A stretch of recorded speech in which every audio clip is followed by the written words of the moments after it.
তো দেখতে পাচ্ছেন কতগুলো পার্সেল নিয়ে বসে গেছি। সামনে এসে দুর্গাপূজা, তো দুর্গাপূজা শপিং আমার অলরেডি শুরু হয়ে গেছে। তো আমার কতগুলো পার্সেল এসে চলেও আসছে।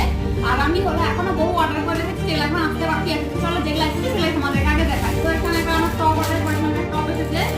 তারপরে আমি আগে থেকে সব প্যাকেট খুলে নিয়েছিলাম, কারণ এগুলো সকালে এসেছিলাম দেখবো বলে। এখানে একটা প্যান্ট অর্ডার করেছিলাম। আর এখানে আরেকটা টপ, তোমাদের হয়তো মনে হতে পারে যে আমি সিমিলার সব নিয়েছি, কালারগুলো একই, কালারগুলো আমার ভালো লেগেছিল বলে আমি নিয়ে নিয়েছি। আর এই পার্সেলটা আমার এতক্ষণ এসেছে, তো এটাকে আমি এখন আনবক্সিং করব। তো দেখি এর কি আছে। ও আমি একটা এখানে শার্ট অর্ডার করেছিলাম, তো সেই শার্টটাও চলে আসছে।